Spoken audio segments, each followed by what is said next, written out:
All right, welcome to The Explainer. Today, we are diving deep into the absolutely wild story of the European pharma giant Novo Nordisk.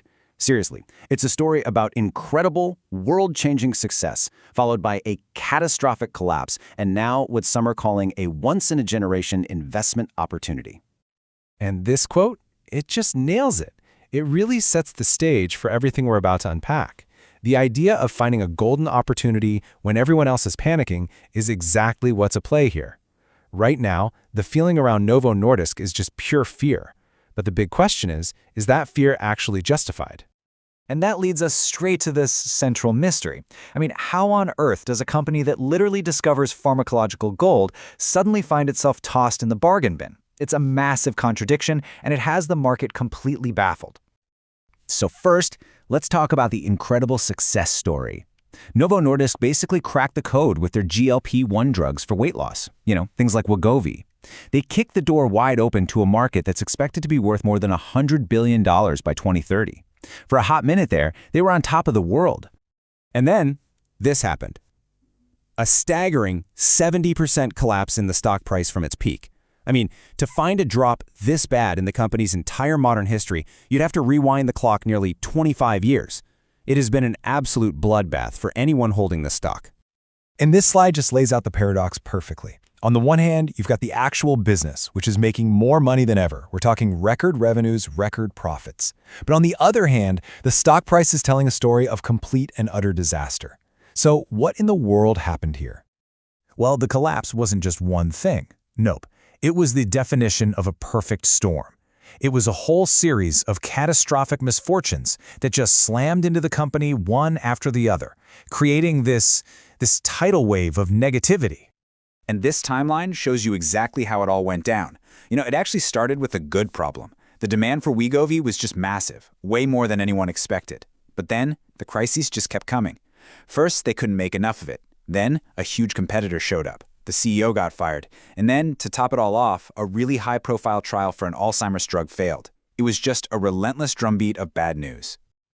So those production shortages, that was really the first critical failure. The demand was so insane that Novo simply couldn't manufacture enough of its blockbuster drug, and this created a global scarcity. And in the pharma world, scarcity like that is kryptonite.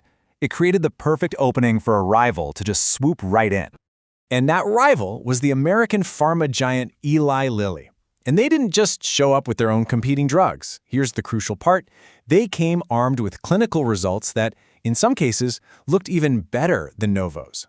And that's when investors really panicked. They started dumping Novo shares and basically crowned Eli Lilly the new undisputed king of the weight loss market.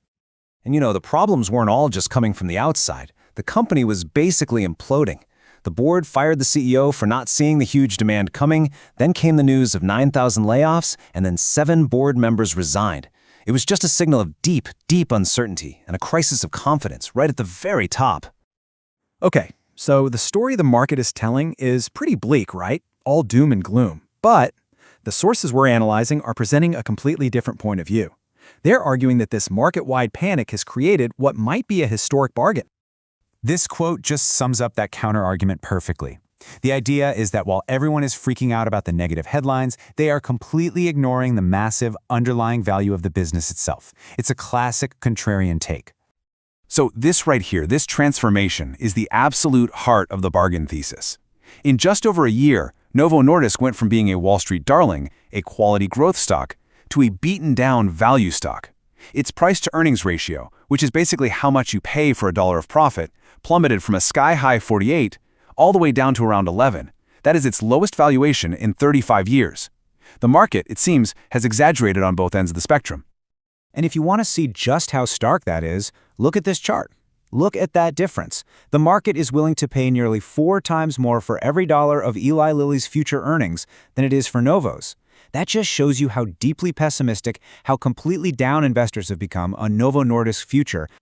But, okay, here's the reality check. Despite the absolute carnage in the stock price, the business fundamentals are still incredibly strong. Like we saw, revenues and profits, record highs.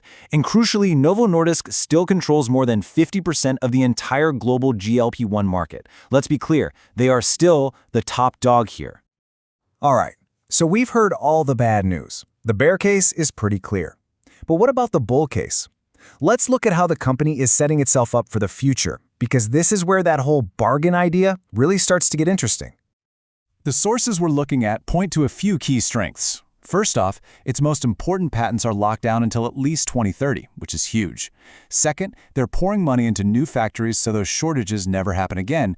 And third, they have a really promising pipeline with 4 new drugs already in development.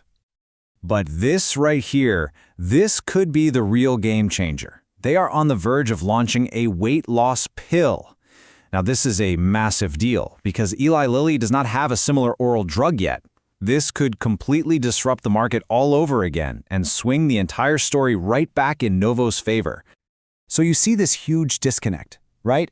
The market is pricing Novo Nordisk as if its growth story is finished, as if it's going to be in permanent decline forever. But the company's fundamentals, its total dominance of the market, and its future pipeline, well, they all seem to be telling a very, very different story.